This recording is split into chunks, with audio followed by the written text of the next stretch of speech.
નમસ્કાર, આપ જોઈ રહ્યા છો spark today news. Manjita Vanzara zone 2 દ્વારા તાંદલજા વિસ્તારના કૃત્રિમ તળાવની મુલાકાત લેવામાં આવી હતી. મુસ્લિમ સમુદાયનો મહોરમનો પર્વ 8મો ચાંદ હોય તેવામાં વડોદરા શહેર પોલીસ કમિશનર દ્વારા વિવિધ વિસ્તારોની મુલાકાત લેવામાં આવી રહી છે, તેમજ ફૂડ પેટ્રોલિંગનું આયોજન પણ કરવામાં આવ્યું હતું. ત્યારે શહેરના તાંદલજા વિસ્તારમાં ડીસીપી ઝોન 2ના મંજીતા વણઝારા તેમજ એસીપી કાટકર અને અલગ અલગ પોલીસ સ્ટેશનના પીઆઈઓ અને સ્ટાફને સાથે રાખી તાંદલજા વિસ્તારમાં ફૂડ પેટ્રોલિંગ કરવામાં આવ્યું હતું. પોલીસ પ્રશાસન તેમજ મહાનગરપાલિકા દ્વારા તળાવને લઈ વિવિધ સુવિધાઓ પૂરી પાડવામાં આવી હોય ત્યારે વિસ્તારના તાજિયાના પરવાનેદારો અને આગેવાનો દ્વારા તમામનો આભાર વ્યક્ત કરવામાં આવ્યો હતો.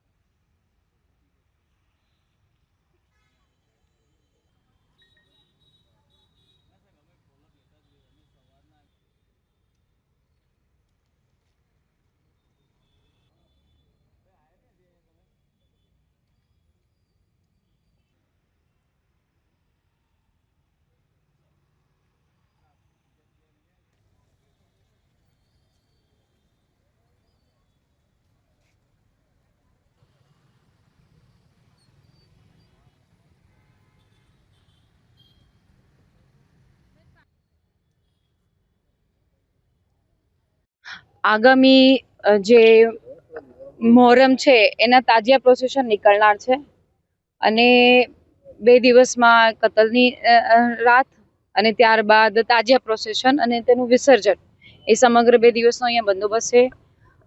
અમારી વડોદરા સિટી પોલીસ ઝોન 2ની સમગ્ર ટીમ અત્યારે હાલ ફૂડ પેટ્રોલિંગ, એરિયા ડોમિનેશન, આસપાસના વિસ્તારોથી પરિચિત થઈ અને રૂટ ઉપર વીએમસી, ફાયર વિભાગ અને અન્ય વિભાગો સાથે સંકલન કરી આ તાજિયા પ્રોસેશન કેવી શાંતિપૂર્ણ રીતે નીકળે એના માટેના પ્રયત્નો કરી રહી છે. સાથે સાથે એરિયા ડોમિનેશન એક્સરસાઇઝ કરી રહી છે.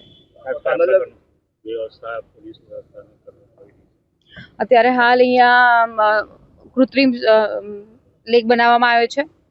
સાથે સાથે ફાયરની ટીમ, તરવૈયાઓની ટીમ, ઇલેક્ટ્રિક જે વિભાગ છે એના વાયર છે, બીજા બધા પ્રોસેશનમાં જે પણ અડચણો ના થાય એના માટેના અલગ અલગ એજન્સી સાથે સંકલન કરી અને એનું પ્રી ડોમિનેશન કામ ચાલુ છે.